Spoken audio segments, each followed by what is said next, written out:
I'm Device from Australia, and welcome to Thorin's YouTube channel. It's a joke-free zone. Right, this is going to be another episode of Reflections, and my guest for this one is going to be Seangares, obviously a very well-known Counter-Strike player for many years, and now works in VALORANT and did some coaching there and was on the broadcast side. Right, here's the funny thing, Sean. When I've done a lot of these Reflections interviews, what's funny is what's changed about them over the years is, even though I did this style of interview a long, long time ago, even in 1.6, obviously back then, someone who had like a long career was like, 6 years. Now we're doing interviews where I think we might have been at the same lands for like 10 years, so already we're getting to the point where it's so long that when I did them with like people like Taz, for example, the joke is if you ever watch them, we almost never reference a match that ever happened because there's too many. Like essentially it's more like you just pick interesting topics, and it's not really like the old ones where, you go like, and then you went to ESWC and then you did the major. But I actually did look, and in your case, even though you're considered like a legendary North American player, I actually think there's quite a few old school topics where people will be interested to know some of the history, because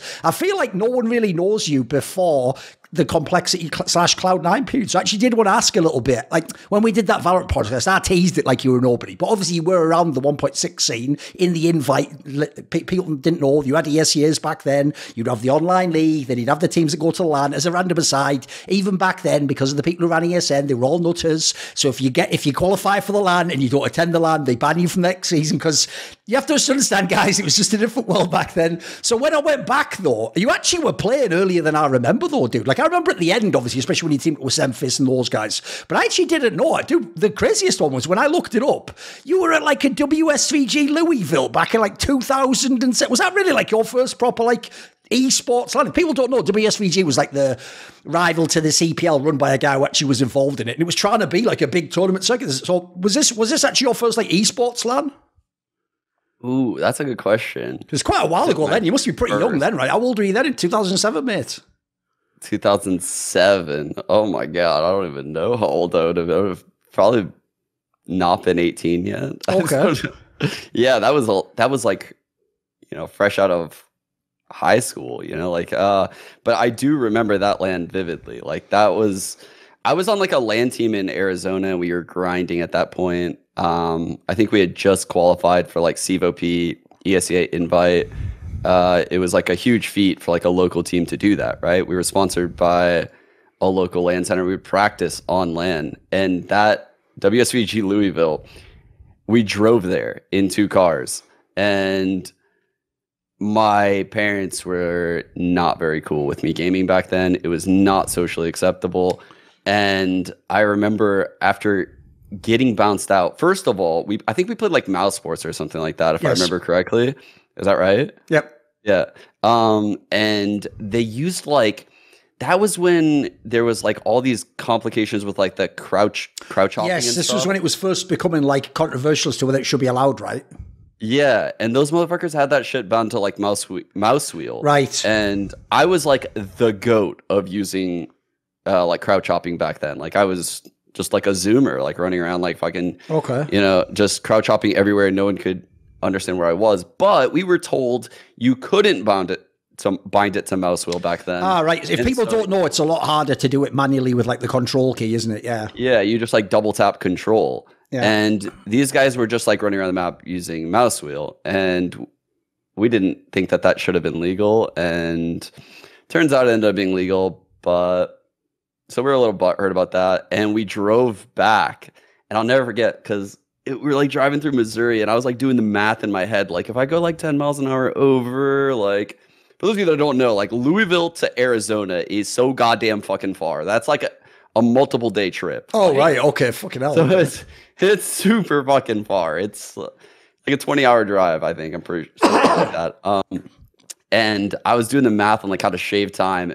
Turns out I was going like 130 miles an hour on like a 65. Was it like wide open though, like wide open highways and stuff? You could just see there's no one there, right?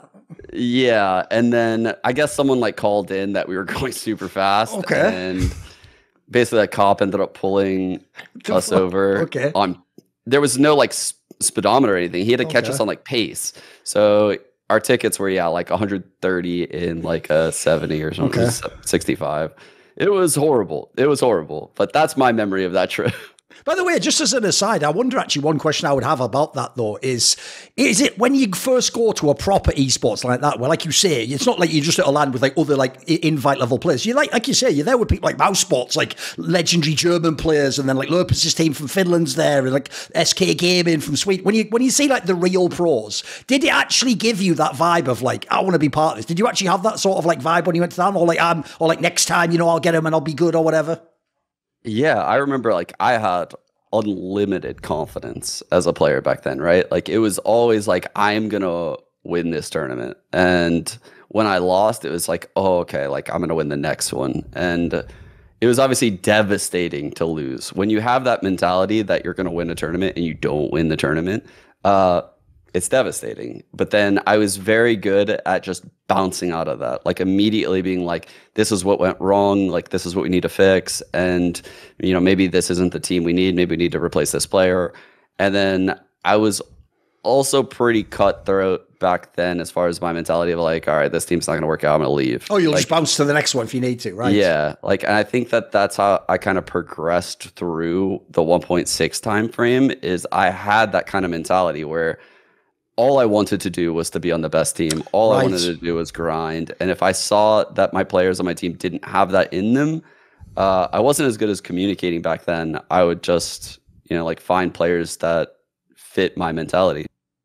By the way, I'll expand on that, because if people don't know, back then, that's no mean feat. Like, that's nothing small in the NA scene. The NA scene was notorious for people being lazy and slackers and like legitimately like the stereotype of just smoking weed and playing pogs and not thinking about the game and not studying for your next opponent. And in fact, you know how it was. There would be people who would have invite teams, like actual good pros, who would only play the invite matches and you didn't even know if they were ever scrimming or did they even put in any hours. Like, because basically what you're talking about, by the way, I would actually say this is what people like Hiko, who he later on hooked up with, had a similar thing. It's like they had a mentality of like, I actually want to be like a pro gamer. I want to be good at this. I want to win. I don't just want to be like, you know, the status of being invite and then doing that thing where you're like, oh, you practice like losers. You're all nerds and tryhards. Like, but there was a lot of that infected the NA scene back in 1.6, wasn't there? Like, and the fact that there wasn't any money was like everyone's excuse for not playing, right? Exactly. Yeah. And in addition to all of that, you have to remember that the social media apps didn't exist. Oh, of course. Then, right? Yes. Like, so that you didn't really understand what other people were doing unless you had direct insight to their team from players, and they probably wouldn't even want to share that stuff with you. So all you knew was that you wanted to do this, you wanted to achieve this goal, and you wanted people to have the same buy-in as you. And that's what made things like really hard back then, is you're kind of literally reinventing the wheel on every single team, because you didn't have a YouTube video or a TikTok or a fucking tweet to go off of back then. It was just, you had to craft the best way to become the best. And you couldn't really reference any other team unless it was in like a Gottfrag interview, or remember Midway's playbooks? They were fucking pictures. They were literally pictures. So like, that's what we had to work with back then. Yes. By the way, one of the teams after this that you were involved with, where people will know some of the players, is when you were in the Damage Inc. team. Now, as far as I know, this was a team where, like, it's famous players, but it wasn't this more of, like, sort of like a mixed team. Like, you know how famously, like, Sweden, everyone in the world was in, like, Big Rip and H2K, like, you know, the ones you go to if you're not in SK or you're trying to get into SK. Wasn't it like this, the Damage Inc. team? I remember it was around for a bunch of the ESEAs. And if I look at these players, basically, these are just players who aren't any more in EG and complexity. You're sort of like a mix of invite players, right? How did you get into this squad? Because this is when you actually started to get the results, right? Yeah, so like I said, I was pretty cutthroat in my mentality about just like leaving teams I didn't feel like could progress through. And after a couple like heartbreaking losses, like within the Arizona teams I was on back then, I decided to join up with, it was like Steno, Pauly, Quas, Jay stuff. Like, it's me, some like West Coast kid, and a bunch of New Yorkers. Like, right. Oh yes, they're all East Coast players. Yeah, you're right. Dude, they had such a different way of communicating. It was so funny to me, and everything was so unique. I was learning so much from Steno. Like, to this day, I give Steno like all the credit in the world for changing my mentality on how I think about the game. Like, I was in-game leading at that WSVG tournament, but I didn't understand mid-rounding and rotations, and so it was a lot of set plays and kind of using our skill and like innovation to beat people. But once I started playing with Steno, it was like all about mid round. It was all about abusing the other team's rotations, and it really opened my eyes to everything. And from like the moment I joined a prac server with him, I knew I like probably wasn't going to leave a team with him for a long time. Okay. And that's what that phase reminded me of. That damaging team, though, like you said, like there was like no money in gaming back then. I think like I don't even think we got a salary. Maybe it was like it was very, very little. It was not enough to live off of if it was. And I don't mean that in the sense of like a couple grand a month. I mean like it wasn't even a couple $100 a month. Yes. If we got paid. And I'm pretty sure it was just like a jersey sponsorship. Like I was also sponsored by like EMG. I don't even remember them. Like and eventually we ended up going to like Loaded. How insane is that? I was on Loaded as a team, and now Loaded is this agency that, you know, has repped like Ninja, Dr. Disrespect, Shroud, Tim the Top Man, like fucking every big streamer you can think of. But back then, Loaded was my first like real team I was on, where Brandon Freytag was the owner.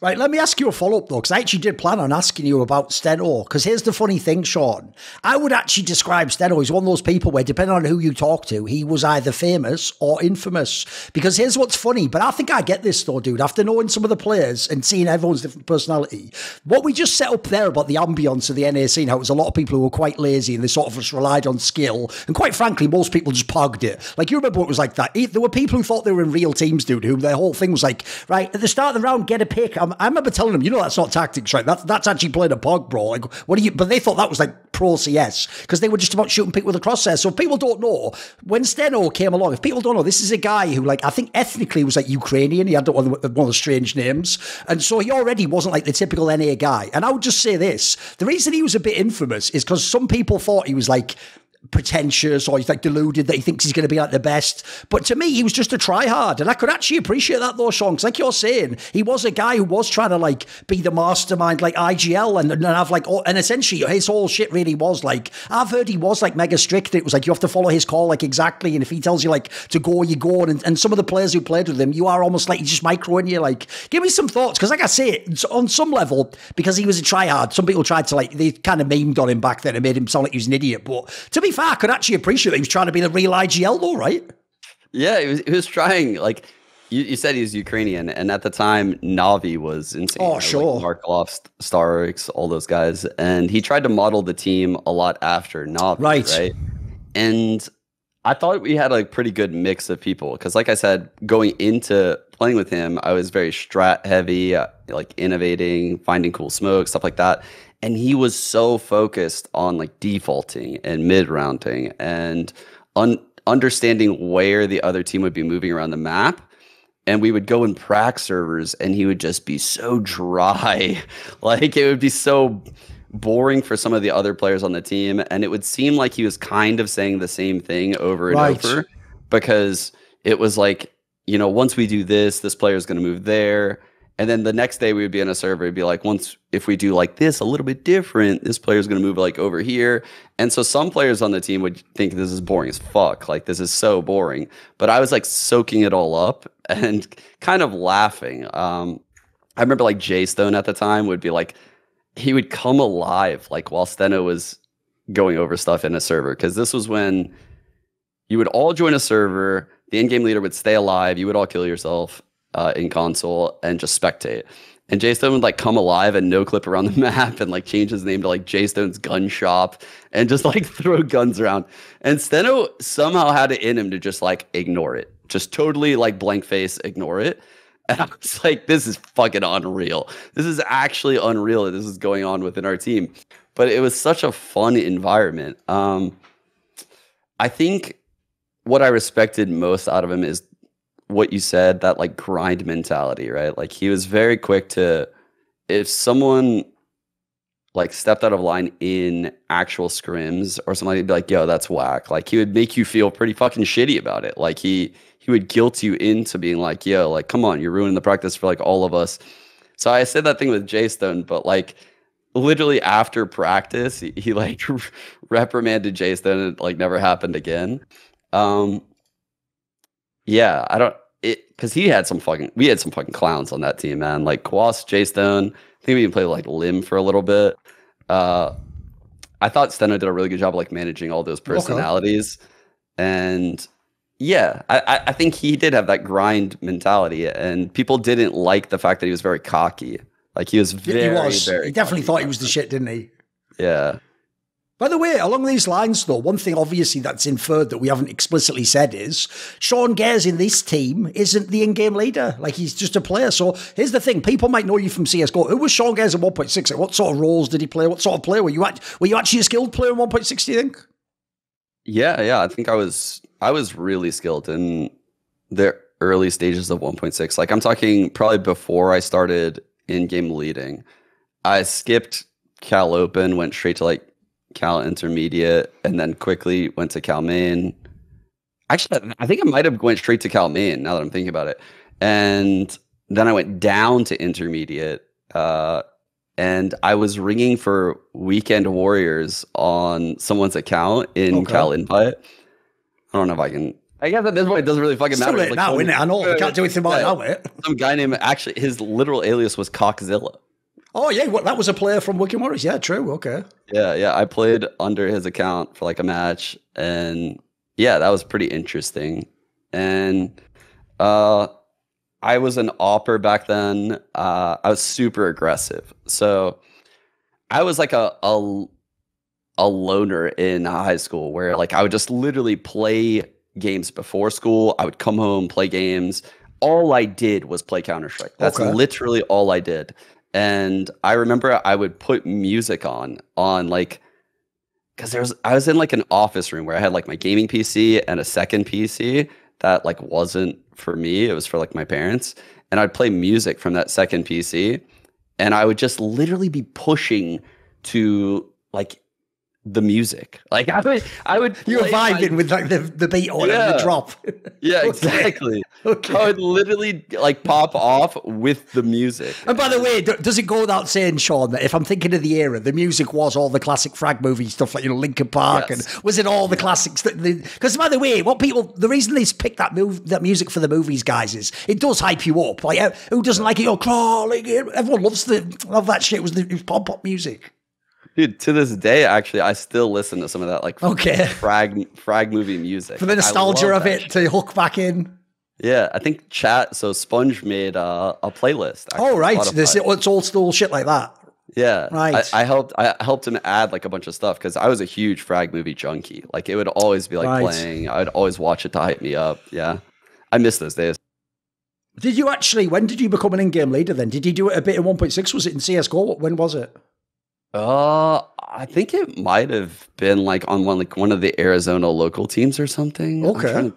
Yeah, I think it was like around that time. Yeah. But you got to the top as just a player though? No, I actually got to the top as an in-game leader. Okay. Yeah. Was it already the Steno team you didn't in-game lead in then? I'm trying to think. Did I in-game lead in like that Delusional team I was on? There was actually a team called Delusional that I was on, and I was on this like really good team, and we ended up like winning Cal Main and Cal Premier, and I don't remember if I was even in game league. I don't think I was back then, and it was so confusing because back then my parents wouldn't let me travel for CS. They fucking hated the game, and they ended up having to get like a 6th player. So every time there was a tournament in California, the player would have to sub in for me because my parents wouldn't let me go to California to play CS, which was like heartbreaking for me. Like I would put all this time in, I would practice super hard, and my teammates would then get to play in like these tournaments, and I would just have to watch from home. And eventually, by the way, does that mean were you a good boy? You never thought about like just sneaking out and telling him you're going, to stay at a friend's house for 2 days? You never thought about being naughty? Oh, I was a pretty bad kid, but it's not like, in this regard. You did not go to the LAN, fair enough. Yeah, eventually, like I ended up just kind of going, but this was like when I was like 15 or 16. Right. My first LAN, actually, I've said this story on stream recently. I'll never forget this. It was a LAN center called Elite PC in Tempe, Arizona, and you know how local LANs are, well, I guess were, I don't know if they still are this way, but that shit was running super late. So we won the upper bracket, and you know, we had to wait for the lower bracket to finish. And by that time, it was like, you know, probably like 1 a.m. or some shit. It was super late. Yeah. And I can't drive. I'm like probably 14 years old, 15 years old or some shit like that. And my mom comes and she's outside. She's like, I'm leaving in like 15 minutes. And I'm like, wait, what do you mean? As in when you play the match? Yeah, like, no, we haven't even started the final. Oh my God, right, okay. Yeah, and so I'm like, I can't leave. Like, I can't leave. And I'm like, I remember like crying in the parking lot, like begging her, like, let me finish this shit. Like, my teammates are going to hate me. And basically I had to go inside and be like, yo, like, I got to leave. So we had to change the format. So it was like a best of one in the finals. We had to run it down. We lost and got second place, and I left. And that was my first LAN.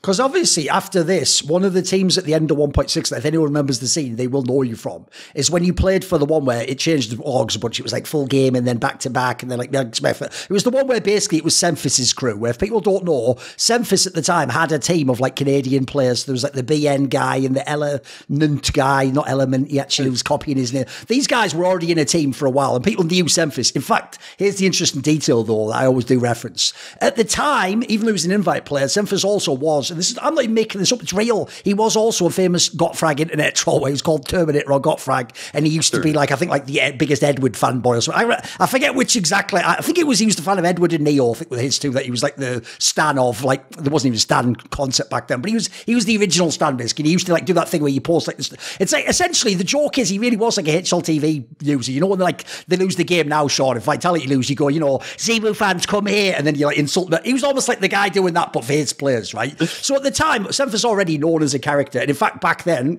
obviously people might remember this, he was really fat back then. He was a ridiculous like South Park-esque nerd, right? How did he get with this crew of people? Because like I say, it very much was SEMPHIS's team as far as I remember. Like him and the BN guy, I think, just ran the team and did what they want. And even back then, I remember, dude, it's funny because in your later teams he was a bit like this, but SEMPHIS never, as far as I know, wanted to be the in-game leader, but he always had tons of like weird ideas, like, you know, some fucking weird boost that no one's done or some push that we're going to do to steal one round. Like, was it like that when you joined this team? What was it like joining this group of people? Because this is the team that really got to actually like a pro career after this, right? Yeah. So like this is after my Steno days, and I hooked up with SEMPHIS at that point because he was insane. Like he was an incredible talent within the scene, and everything he said is so true. Like imagine the effort it takes to get into bodybuilding and be how big SEMPHIS is. That was, all of that effort was poured into like trolling back then. Like, yes, exactly. It was actually unreal how much this guy trolled back then. Like it was fucking unreal. And he would be in our scrims making Steno irate. And so like my perception of SEMPHIS was like, this guy's a fucking asshole, but he's really fucking good. And like I said, like I wanted to be on the best teams possible. And so I ended up talking with SEMPHIS, and I was quickly like, man, this guy's awesome. Like, he is a super nice person. Like, he wouldn't harm a fly. Like, and this whole, like, act of trolling, like, this is just him having fun. Because if you actually talk to SEMPHIS, you'll realize, like, he has such a good heart. Like, he is a really good person. And that's what I realized back then. And we were both just like in love with the game, right? All we would do was just want to grind. And he's another guy, if people don't know, would go on the empty server and do the smokes and the flag, all that shit. Yeah, of course. He would be the one that was like awake with me at like, you know, the wee hours of the night, watching the tournaments in Europe and shit, and watching tournaments like all around the world, because that was hard back then. Like there wasn't a lot of it's not like it is today, you know, like where the tournaments were kind of catered for the North American fan base. I think it was just like, fuck it, we're just gonna like air this shit whenever. It's like you said earlier, mate, it was the same even for LANs back then. Like at a Dreamhack, it's the same thing. The final might end at midnight or 1 a.m. So for you guys, it might be like, well, it depends which course you're on. It could be ridiculous, yeah. It could be like 8 a.m. West Coast time or something to take a place. Who knows, right? Yeah, I don't think like the schedules were even catered for like the regions back then, though. Because I remember You know how like now these days when there's like a tournament in Europe, they try to put like the NA match. Yes. At like, so say the tournament starts at like, like 12 in Europe. They'll start that shit with like, let's see, they're like 8 hours, 9 hours ahead. They'll start with like the EU matches and they'll end with an NA match. Yes. So that way it's on NA time. So that way the NA fan base can like wake up for that. I swear that like didn't exist back then. It was just like, well, fuck it. We'll just put like this team here, that team there, like whatever. Like, and all right, cool. It's good. Cause like, I don't think they were selling many sponsorships and I don't really know what I mean, some of the time, these weren't even sometimes on stream. You would just watch them through the game, right? It's not like it is now. Bro, I think back to those days and I'm like, every tournament was just money laundered money. Like it was on some level, let's be real. Yeah. I mean, dude, those Arbalete cups back then. When they pay you in the cash literally in your hand in like 25. There you go, that's your 25K. So yeah. Came out the ATM a minute ago. Yes. Yes. With big bands on and everything. Yeah. Literally go around Dallas, Texas, pulling out money from ATMs. When you get handed it, you think it's like Tony Soprano or something, and you're like, I don't know about this. Is this legal to get this? Like, I've heard it was like that, yeah.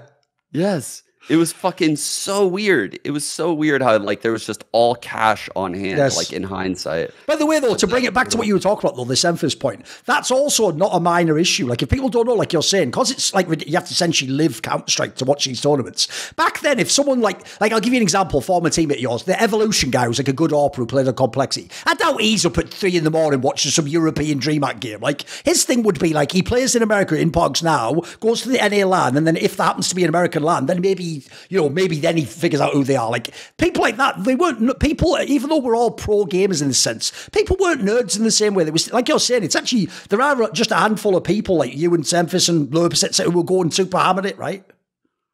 Yeah, yeah. Like we would be finding like weird shit. Like SEMPHIS was the type of player that'd be like, all right, come in the server. I want to try this like run or. It wasn't like a run boost back then in 1.6. You would shoot people. You could make them fly on your up head.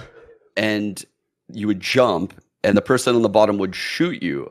And this sounds outrageous because, like, you're TKing your teammate, but you would get them in these fucking insane positions. Like, I remember on Forge, there was a map called Forge back then. You can go in, like, these A halls, and SEMPHIS and Eliant found this gun boost, that's what we'd call them, where you could just shoot someone up, like, in the sky. And there was no way anyone was clearing it.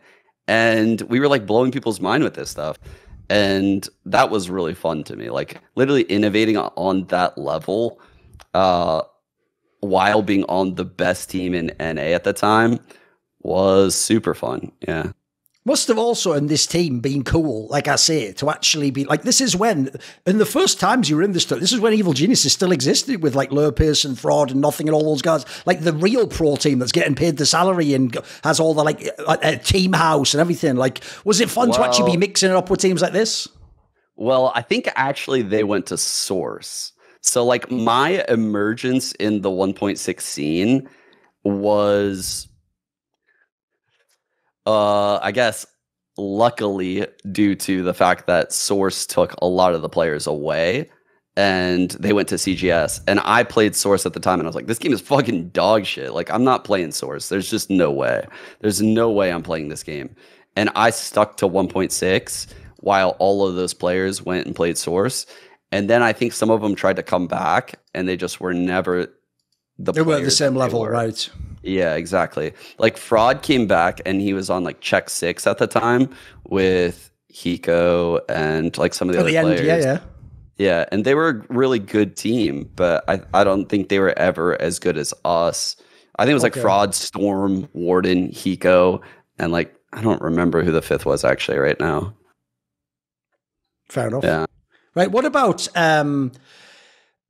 what we should do, we'll stay on topic actually. Since the interview's long, obviously, like I say, we're not going to do everything. Well, since we've talked about the topic of SEMPHIS, let's talk about like playing with him in general, because you played with him for a lot of years actually. Like I say, back then, like the idea you'd play with someone for like 3, 4, 5 years is ridiculous back then. Like, there's very few players you can be with for that long. Everyone used to cycle in and out of teams, and when you lose, right? How did you two stick together for so long? Because even though, like you say, I can see where there's a shared interest, that you both do really love Counter-Strike and want to find innovative stuff, but at the same time though, Sean, Sean, when I'm thinking of people who might irritate Seangares, I'd imagine there's times where maybe you're a bit more serious than him, maybe the trolling gets annoying, and as I alluded to earlier, I almost think SEMPHIS like got too addicted to trying to like do like, I mean, there's no real term for it. I guess people say scrimmy, but that doesn't really mean anything in the modern day. But that term would be, if you know from Dota, it's like the concept of like rat Dota, where you play like really annoying way just to piss people off, but like you can win doing that because like no one wants to play against it. Essentially, like it's like a more extreme version of what like James does in Counter-Strike now, where like his style of play is a nightmare, but no one can figure it out. Like SEMPHIS, to me, for some reason, he always wanted to have some weird edge like that. He always, like, you might know this, he would want to do stuff in like proper Counter-Strike when people like FNATIC and Nipper already come along. We're not at the beginning of CSGO. He'd want to do like a shotgun rush up middle or something, you know, on like a half buy or something. Like, was there ever any disconnect in that regard? Were you always on the same page, do you think? We definitely, so if there was like I imagine like there's like a spectrum, right? And we were always somewhere on this spectrum where it was like, this is after my Steno days, right? So I'm like thinking about rotations a lot, thinking about all of this stuff. And SEMPHIS is very like duel oriented at the time. And he had an immense amount of confidence in himself, but he had like super bad internet, and so he would die, and a lot of the times he would like blame like, oh, this guy's scrimming, or my internet is really bad. And I hated that. That was like, and we would always have like slight disagreements and stuff like that. We would never really, you know, it would never be too bad. Like, we were very good at communicating with each other in serious ways and understanding what the other person wanted. And that's what that's why I think I got along with SEMPHIS for so long, is just he understood me and my goals, and that if I did get angry or say something, that I had the best intentions of the team, right? Like, I don't want him deflecting and giving excuses for deaths, because after every death, I don't want to hear like, oh, this guy got lucky. Like, I don't want to hear that. Like, I just don't want to hear that. And it's like a bad seed that is planted within the team, right? If all of becomes contagious if one person does it, right? Exactly. If one person is scrimming and one person is like doing all this stuff, scrimming is, for lack of better definition for those of you that don't know, it's just like playing too loose, like playing like drawing outside of the lines of the playbook, yes. Right? Like playing off of feeling all the time. And like, oh, I got timing. Like, I'm going to do this play. I'm like, bro, stop, like, just stop, and let's like actually play the round how it is. But I would also understand that when we would go to LAN, those plays would be very important for us winning, right? Like, or when we were in a big match, those plays were very important for us to winning. So that time frame really helped me understand that, like, okay, this isn't about like who can, you know, color in the prettiest picture. It's not like that, but it's also not like about drawing a picture from scratch. Like, I need to find this delicate balance, and where like I can allow my star players to make these plays, but at the same time there needs to be structure. And that's what playing with SEMPHIS really helped me figure it out. Like, Steno wasn't down to give players those freedoms, right? Like, I actually think playing with Steno really fucked me up as a player, because I was an opera. I thought of myself as skilled, but when I played with him, I was so rigid in this system. Like, I couldn't play off of feel. I couldn't play off of like the music that was playing that I was talking about before, right? Like, I now had to like take an angle, think about rotations, only hit certain timings, and it just took me out of like a flow state, right? I was overthinking, I was overcomplicating things, and SEMPHIS was like the opposite end of that spectrum for me. That helped me get back to the center. And I think that is an element of him that I always respect. I was like, oh, this is like a totally different way to play the game that also works. I think we can mix these styles and have something special.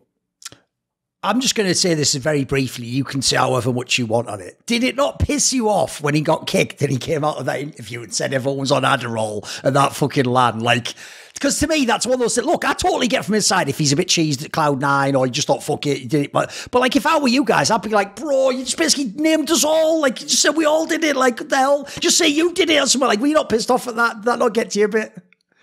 honestly didn't really care too much. Okay, fair enough. Like I said, like I know SEMPHIS as a person, like has like good intentions. I don't think he meant anything by it or anything like that. Like I don't. It also wasn't as serious as what people like made it out to be. It was so fucking overblown.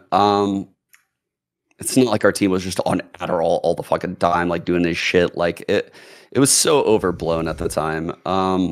But I understand, and yeah, I don't think I was too upset. Fair enough. It rubbed me the wrong way at first because I was like, God damn it, dude, SEMPHIS is like, I don't think he even realized like what. No, I think he just dropped everyone in it, didn't he? Yeah, it seemed like he almost did it by accident, if you know what I mean. Yeah, exactly.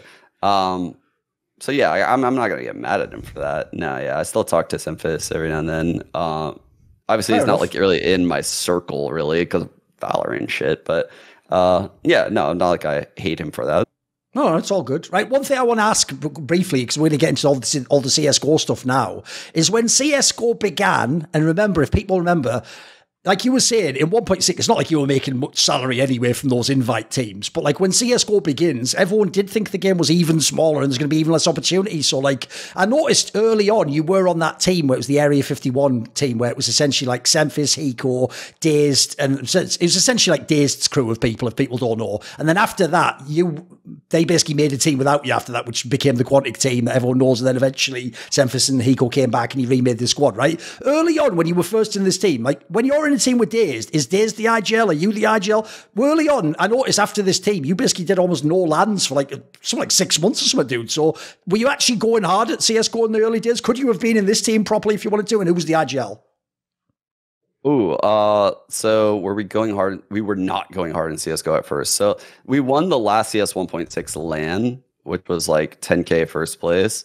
I remember because I didn't report I didn't report it, and then I got audited, which is insane. Like, I've never heard that happen to anyone, dude. Even people who make millions in esports, you got audited. Fucking hell. I got fucking audited when I was like 18 years old or something. Like, and the IRS was like, "Yo, you didn't pay taxes on this $2,000." I'm like, bro, I made like less than 20 grand this year. Like, this is insane. Okay. So immediately, like right off the bat, like ever since then, I'm like, bro, I'm paying every Of course, cent. yeah, exactly. I'm paying every cent to the government. I'm not getting locked in a fucking cage.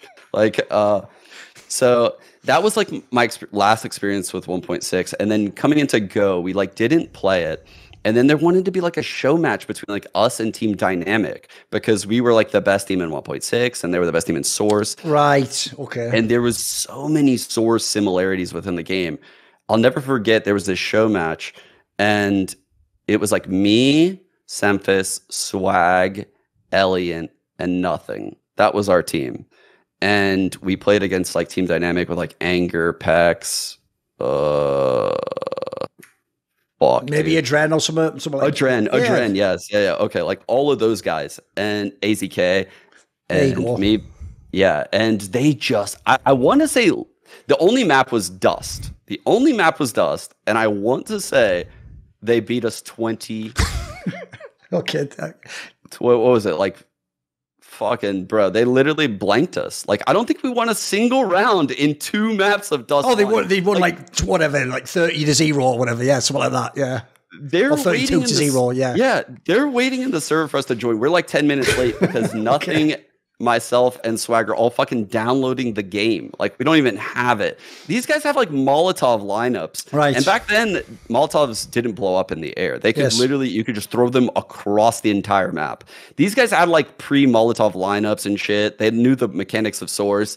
It was like fucking the 95 Bulls going into the YMCA and playing like a random pickup team. Right. It was insane. Like, we felt like we stood no chance and the game just felt terrible. So yeah, that was our first experience with Go.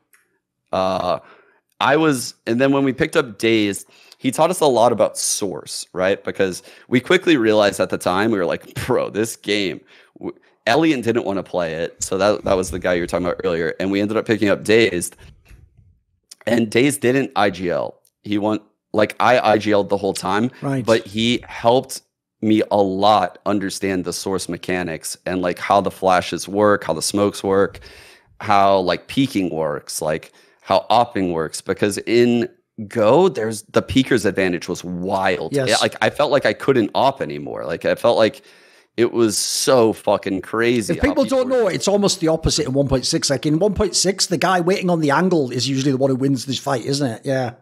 Yeah, and then quickly in Go, it was like, oh, this guy that's like wide swinging, like you actually have to like pre-aim a little bit further. You have to maybe be holding like off angles. You have to peek into them. Like you have to be. That's when like jiggle peeking and stuff like that really became like super prevalent. And DaZeD taught me like a lot of that stuff. But obviously, our personalities like kind of like butt heads. I was also getting my master's at the time. I had just graduated college, I believe, and I was working. And I think, so this was Area 51. We won the qualifier for ESWC. Yep. We beat Team Dynamic. So like this was the next time I think we played them after we didn't win a single round. Like we ended up going to this ESWC qualifier in Seattle, which was going on inside PAX when like Worlds for League of Legends were going on, and TI maybe like everything was in this city at once. It was like nerds everywhere. It was fucking so cool. It was the coolest thing I'd ever seen at the time. I remember because there was a hurricane. This is so fucking weird. There was a hurricane in New Orleans. I was living in New Orleans, working at my cousin's company while I was going to school, and I couldn't make it. I thought I couldn't make it to PAX to go to this event, and my teammates were like going to be devastated. And I was like, "This fucking sucks. Like this sucks. There's no flights that are leaving New Orleans. Like I'm so fucked." And they got to all go in like the Valve headquarters. And if you go, you can actually. I think a lot of the players recorded stuff with Valve at the time. Like SEMPHIS has a video with Valve in the headquarters that he recorded back then. And I was so jealous. I was so fucking jealous that they got to go inside the Valve headquarters in Seattle. But I ended up making it like the day before the tournament. We ended up winning the tournament, and we go to ESWC, and that's when we placed like third, I think, in Paris. That was my first, I think, international event, and it was amazing. Like I was like in love with the city. I was in love with the game. Like everything just felt so magical with like esports in that moment. You know, like I could feel stuff like building, but then at the same time, there was no money. Like there was no money at all back then. And we had no salary on Area 51.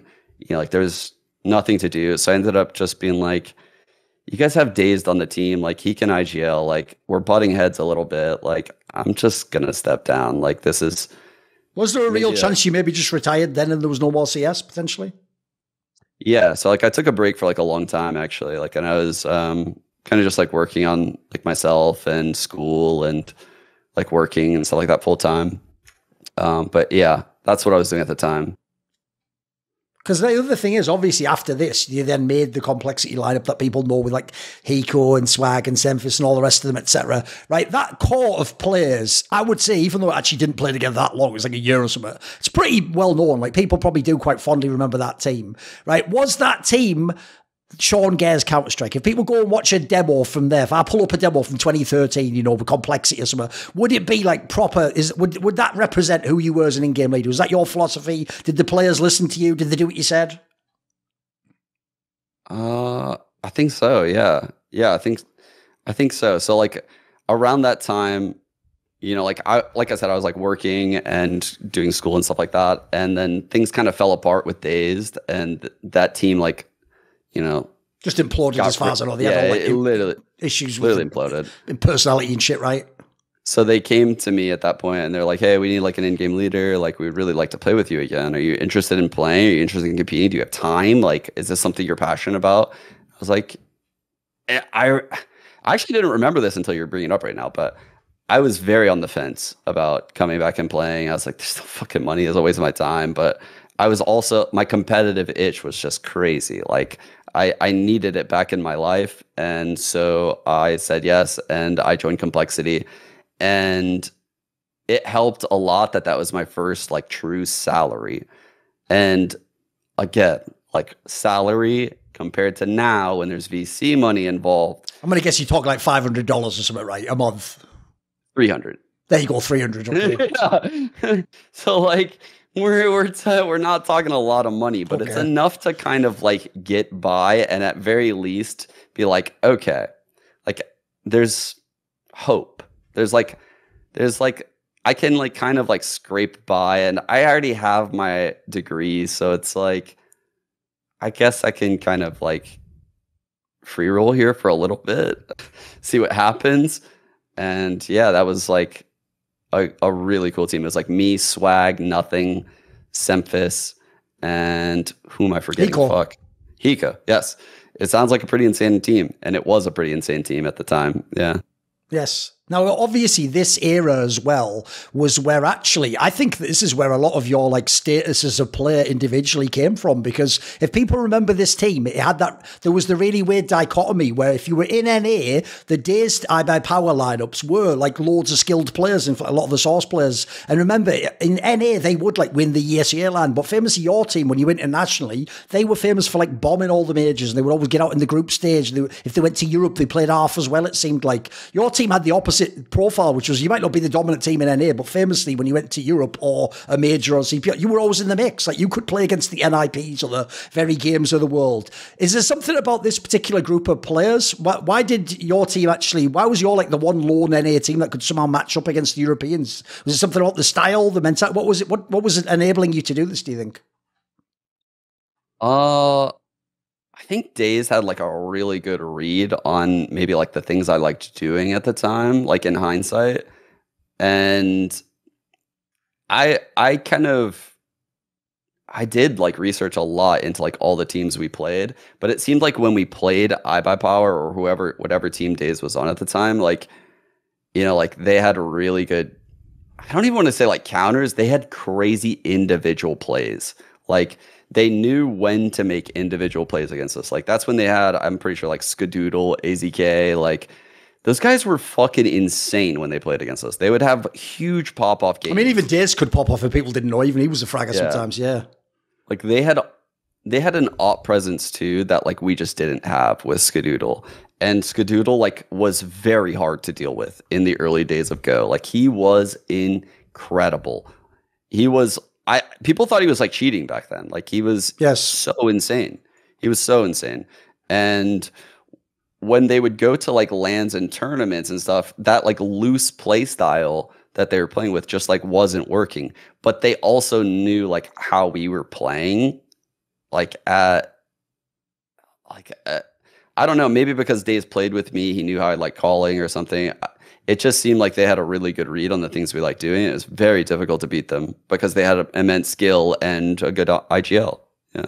What about in terms of you guys though? Like, because like I say, famously, even when an IP was like, they never used to lose any of the lands, you were like one of the actual few teams in general in the world that could actually give them the odd game that was good. Everyone remembers when Swag dropped that 30 bomb at that major. So like every time you would play them, there'd always be like at least a map that was close, or it looked like you had a chance to beat them.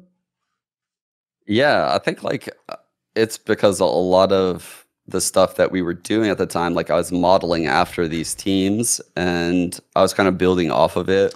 And we really knew what to expect, right? Like I did a lot of, I don't want to say anti-shredding, it's just like a lot of prep with the like watching other teams' demos, understanding what they do, calling around those things, right? So say we had like a playbook of like 50 strats.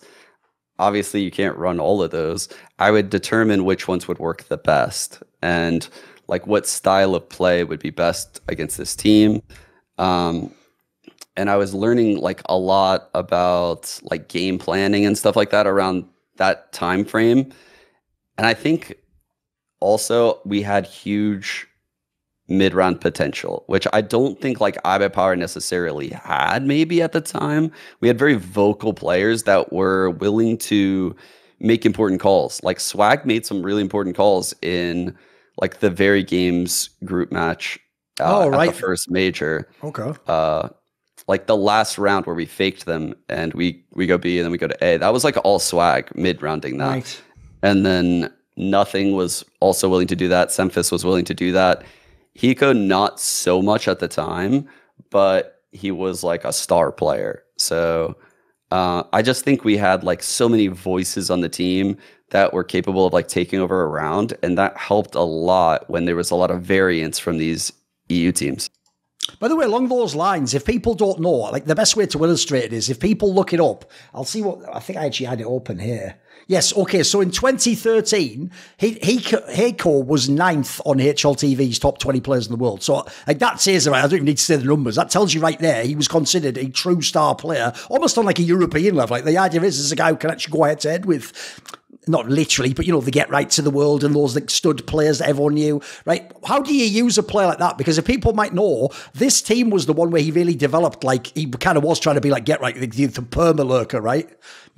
Was that actually something you guys agreed upon? Were you cool with that? Like, did you know how to use someone in that way? Because obviously that style of play, if it's not like integrated into the team, can be selfish, right? It can sometimes be someone baiting, but it seemed like in your team it worked great. That's why he was getting the star plaudits. The team was good. So how did you use Hiko?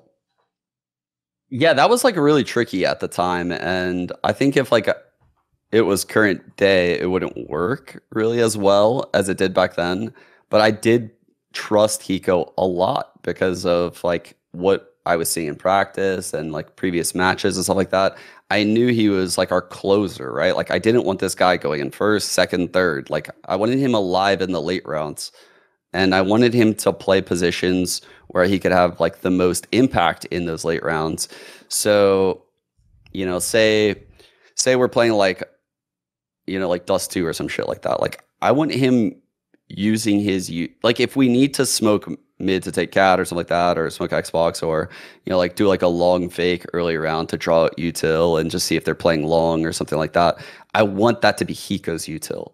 So that way, you know, like he doesn't feel pressured to like be with the pack and use util, and then he can just focus on, you know, like lurking and finding timings and giving us the info we need as we work something as like a 3 or as a 4 set. So there'd be a lot of like 3-1-1s or 4-1s where I would allow Hiko to say like on overpass, just like sit outside a monster, or, you know, like lurk into short B and like play off of sound, play off of feeling, and try to find pockets while the group is being like super aggressive.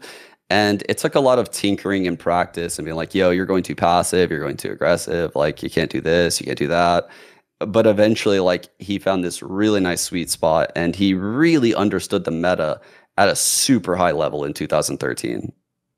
Right, obviously people, if they're old school fans, might know I was quite friendly with Hiko actually, and so I can tell you actually some of the things I remember him talking about back then. I'm not going to be speaking out of school here. I'm pretty sure he said all these things in interviews. But if people remember, famously, he actually left Cloud9 when, as far as I know, there was no reason he had to. Like at the time, he could have signed a new contract. You'd keep the same team. You would have gone into, I think it was 2015, it would have been, and everything could have kept going. But from what I remember, Sean, the problem was because he himself was billed as a star, so he's thinking, right, I should be at like a championship level. As far as I know, I think he got annoyed with some of the other members. Like, for example, some of the things I said about SEMPHIS probably annoyed him a bit. The idea of you not being that serious or playing like default style. I know back then, we can get into it later, but there's reasons why someone like n0thing, he might not think he's dedicated enough. Let's put it that way, you know. Obviously, people might know Swag did leave and fuck off to iBUYPOWER. Like, what I want to know is this. I know from Hiko's side why he left. And look, we can argue whether it was right or not. Like, he got some results, some things weren't as great. The question I have for you is this. Did you feel betrayed by it? Was there any bad blood between you when he left? I felt a bit betrayed, yeah. I'm not gonna lie. Like, I think, obviously, like, Spencer and I now are, like, great friends. Like, you know. It seems like you're both similar sorts of people in the game. I can see you could get along very well, right? Yeah, but I was definitely like blindsided by it because we had spent like months in Europe boot camping. I think this is when I dropped out of my master's program and we decided to like boot camp over there. And I remember we played. It was like 3 different lands or something, wasn't it? It was like FACE, ESWC in the major or something, I think it was, right? Yeah, and then we also like spent time at like the Logitech headquarters in Switzerland. Oh, right. Like, we were hopping around everywhere, which is why I dropped out of my master's program. I had the option to stay out there, and this is when, you know, like we were making like a couple grand a month. Again, like not life-changing money, but I decided when I was out there, I called my parents. I'm like, I'm dropping my master's program. I'm not coming back home. I'm staying out here. That was like one of the hardest decisions I've had to make. And my parents were fucking livid. Like they were fucking livid. They're like, we're not helping you pay off this bill for your master's program. Like, good luck. Like, I was also like in a long-term relationship, or yeah, like a long-term relationship at the time. So I had to tell my girlfriend at the time, like, yeah, I'm not coming back. Like I'm staying out here for months. Like, yeah, it was a really hard decision where I had to like chase something that I was super passionate about, and there was a lot of fucking angry people about it. But it was like, I'm doing me right now. Like this is what I want to do. This is what I'm passionate about. And we grinded that boot camp. We were insane. Like I don't think we lost. Oh, I've heard you actually were wrecking everyone in scrims. Some of the Europeans told me that. Yeah, dude, I don't think we lost a single Inferno scrim. Not one. Right. Like it was insane. And then we went into, I think it was like the major, right? And that was the major where I want to say like Simple was standing in for a Hellraisers or some shit. It was just on Hellraisers, but it was the one where they bodied you on Inferno, yeah. Yeah, we lost like 2 Inferno games, and it was Hiko and n0thing at the B site. And they had like a lot of like bickering and disagreements like leading up into this tournament. Hiko had like a lot of problems with Jordan's dedication. Jordan had a lot of problems with Hiko's like way of communicating that. Like sometimes Hiko would be like playing like Hearthstone on his like iPad while I was like going over stuff. Oh, and right. like, okay. Like Jordan didn't like that. So like they didn't communicate very well with each other. I didn't do a good job of facilitating that. We didn't have a coach. Like, you know, like there's so many things about this time frame that just it operated way differently, right? Like also we're living in the fucking like QPAD offices in Sweden. Like there's a room inside of their offices with like 3 bunk beds. And we're just living in there for like months. We're showering there. Like they had to create a shower. Like, so the shower would flood and we would have to squeegee it into a drain. There's no money. There's no money in esports, dude. Like there's no money. It's not glamorous. We're going back there, Duncan. It's just going to be a couple of years. We're going back. But it was crazy because I felt like we had this brotherhood. And then after the tournament, it was like, I start hearing like, you know, like I didn't want to calm with this person or that person. I was like, bro, we didn't lose a single fucking Inferno scrim. And you guys come into the major and allow your emotions to just actually fuck us. Like you actually fucked us here. And I don't know. I don't know like why exactly Spencer didn't really want to play with us. I think it's like you saying, like there's a lot of disagreements with n0thing and SEMPHIS at the time. And they wanted me to cut n0thing. And I didn't want to do it because I thought he was so pivotal to maintaining like an emotional balance within the team. Because in addition to like the whole, you know, like strategy aspect of the game, which I thought like SEMPHIS and myself were kind of in control of, I knew it was important to maintain like a good emotional state within a team. Just that way, like we're vibing out, we're having a good time, and n0thing provided like a lot of the relief, like the humor relief, like within. He's kind of a naturally happy-go-lucky person, and he's like always got it's always vibing, right? Yeah. So I thought n0thing was like super important to like keeping like the emotional level of the team like balanced. And even though I thought he kind of had some negative characteristics, I thought it was worth it. Like I thought those things did not matter. I thought his skill was insane, and what he brought to the team was something that we couldn't replace. And that's I never thought it would cause Hiko to leave the team, and it did. Like it actually just, you know, like it turned out he was having these conversations the whole time in the background, and he ended up leaving the team like after ESEA LAN. And I found out about all this from Steno, who let me know. So after the major, we had to go back and we played like the ESEA LAN finals or some shit like that, which is where we lost to like Shazam's team, Denial. But our team was like literally just dead. Our team was dead at that tournament. Right. So apparently, like I didn't know this at the time, but like Steno told me, it's like, yeah, I think Jack was like thinking about having like 2 teams or some shit at the time, like letting Hiko make his. Oh yeah, the idea was you could have a second team. You're right. Yes, I remember that was another offer he had. I think was like, stay in the org, but you build this team, and we'll just get a different guy for your spots. But yeah, there's a lot of like weirdness like that I'm not super privy to, but all I know is that our team was like literally just dead in the water at that point. Okay. Right, along these lines then, let me ask, this is an obvious place to ask the nothing question. You've set me up perfectly, Sean, because here's the problem, right? Which is if someone's a really casual fan, right, n0thing is one of the big names in Counter-Strike. If people don't know, if people go down that list of names, which funnily enough, some of these classic names are still bigger than the Ziwus and the best players now. If you go down the list of names, you know, of like Get Right, Pasha, Scream, I'll give Jordan his credit. He's on that list. He's one of those like iconic players that everyone knows and is super popular. But the reason I set that up like this, Sean, is because he's almost universally loved. Everyone loves his style of play, his personality. But what they might not know is behind the scenes, like you say, there were certain aspects that some people didn't like. Like, first of all, I mean, I believe he's been fairly open about this now, and he's obviously not like an actual pro anymore.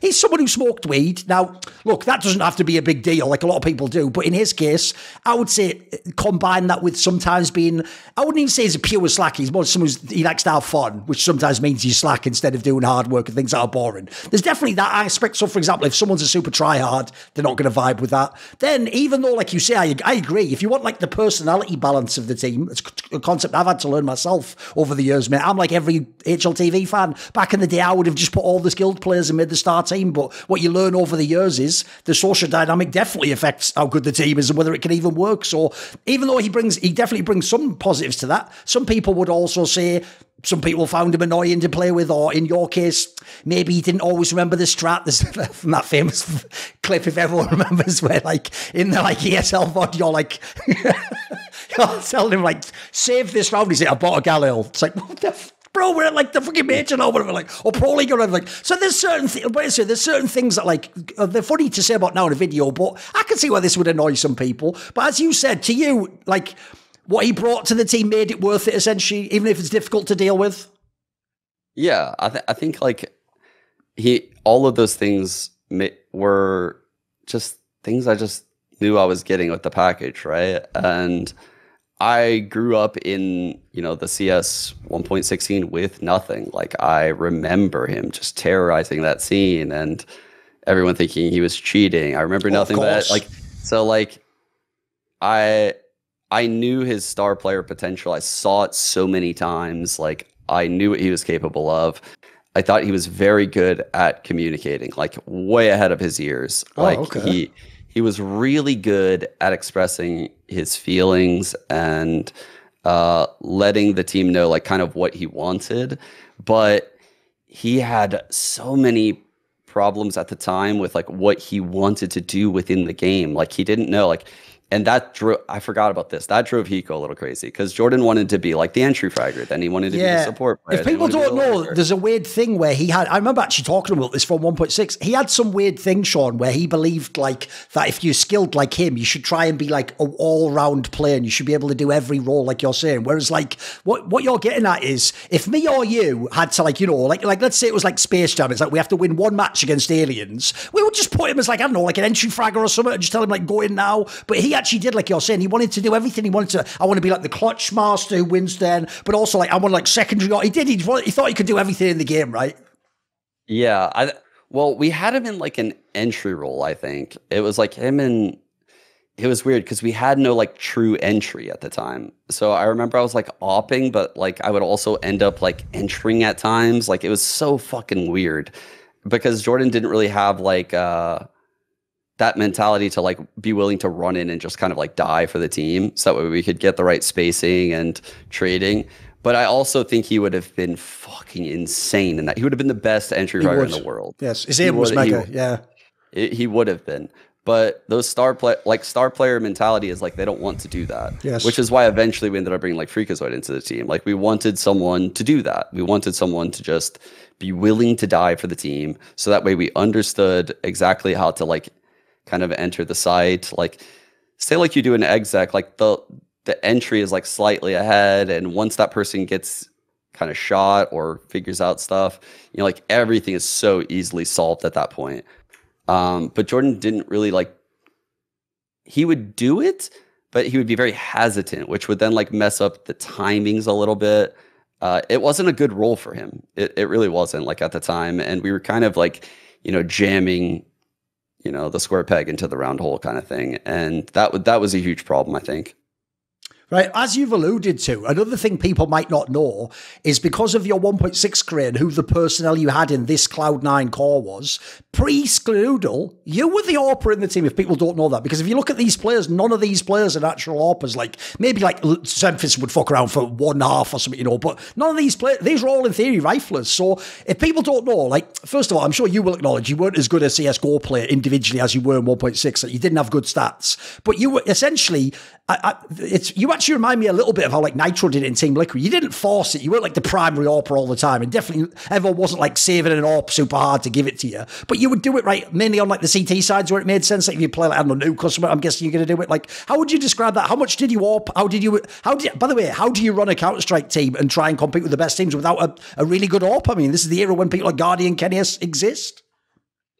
Well, I was very good at, like, how do I explain this? Like holding like flat angles, like off angles and stuff like that. I was very good at those things, but I found I was like over communicating at the time, and I wasn't focused on my crosshair enough. Like as an in-game leader, I had a lot of difficulties with that, and I wasn't confident enough. Like I remember like holding, you know, like on Dust 2, like the T is just like hold the cross. Like I did not feel comfortable holding that cross. Because like the way that in Go people would peek into you as CT, like they would literally just like peek into you at the start, and they would almost have like an advantage if you weren't in like specific angles. Yep. And it took me a long time to like figure those things out. But when it came to like AWPing car and then like taking my shot, angling off, taking my shot, angling off, taking my shot, angling off, like I was really good at that. I was insanely good at doing those things with the AWP, and I kind of knew my strengths. But I also knew that like I didn't want to do this. Like it was very difficult for me to AWP an in-game lead because I was a fucking control freak back then. Like I microed everything. Like I did so much communicating for the team, and I don't think like an AWPer should be doing those things. Like I really don't. I think they should be very focused on their crosshair. And so when Hiko left the team, it was like, we need to get a fucking AWPer in here. Like I'm done with this shit. Like I'm fucking done AWPing. Like no more. Because I realized that as well. I realized like we need, you know, like we're getting close to winning these tournaments, but we need a star AWPer. As a quick side tangent, a sidebar on what you're saying now, another question I have goes like this. As I said earlier, when they did that, like I think it was actually the ESL Pro League one, it was the one where like Shroud and everyone was awesome up to the finals. When they had that one where they released the comms, so you could watch the game and you could literally listen to the actual whole comms of the team. Like I said, there was a few moments that were famous, like for example, when n0thing like misbought in like an actual like semi-final of the LAN or whatever. And so as a result, that combined with some of those later, like there was a clip in Echo Fox, similar one online. My question goes like this, Sean. What's weird is I think people from the outside who don't know you have no read on you, because on the one hand, you seem very laid back and chill and like a guy who isn't like super hardcore. But in some of those moments, you sound like you like fucking like Bill Belichick or something, mate. You go fucking hard and tell them like trash or something like. And all I'll say is I've seen this myself. The Seangares can go 0 to 60 quite a fast speed, believe it or not. It's got the accelerator is pretty good on that model. So what was it actually like when you were the in-game lead? Like for example, would you get pissed off at people when they didn't listen to the call, or they weren't paying attention, or you knew they didn't listen in scrims? Would you sort of let some stuff just roll off you and it wouldn't bother you? What was your temperament like as an in-game leader? I was definitely like, that's why I thought n0thing was super important in the team, right? Like people that know me like outside of the game be like, oh, well, like what does he mean? Like this guy's always like in a pretty decent mood. Like I've never seen him get super upset. But when my reality that I'm living in doesn't align with the expectations that I've crafted, like as an in-game leader, right? Like, so say like I'm like creating a strat or like doing like this and this and this, and someone's fucking it up, I get very upset. Like I'm like, bro, you literally are just wasting my time. You're wasting your teammates' time. Like, and yeah, like I was definitely the critical one always on every team I was on. I felt like, and this is part of the reason why like I took breaks from CS. It was like when you are that person, you feel like no one on your team is your friend. Like you feel like feels like you're like nagging him all the time, right? You feel like you're the wife nagging the guy all the time. He's pissed off with you, and you're like ruining everyone's day when you walk in the room, right? Exactly. Like I had a lot of like I like mental struggles with that because yeah, like I was very critical of my teammates, but I was also very willing to like brush it off. So in these moments, like say like the VOD or whatever, when I'm like yelling at n0thing or yelling at Freakazoid or whatever, like I'm sure if you listen to the VOD, you'll realize like the next round, like it's like it rubs right off. Like it's like I tell someone what they need to know. If it's serious, I will use a serious tone. Back then I wasn't as good at communicating my frustrations as I am now that I have kids. Like I had to learn these things like and I think you know, like when I coached in Valorant, like the way I communicated, I remember like there was a time where the players were like, "Oh fuck, Coach Gares is like pissed. Like this is like they told me after they're like we were literally like scared. Like we were scared." Ooh, okay. Because like they respected the fact that I was like always calm and stuff like that. So when I got mad, it meant a lot more. Back then, I think like you know, like I was always the one correcting everything. There was no coach. You gotta keep in mind, like I was an in-game leader coach. Like I was trying to keep like the mental aspect of the team. Like it was this song and dance I was playing like every day where I had to determine what to go over in practice. And, you know, like I had to determine like if we needed to innovate, if we didn't, like what we needed to do. Like all of those thoughts at the time were like, it felt like I was like the CEO of a company. Like it was a lot of shit that I was doing.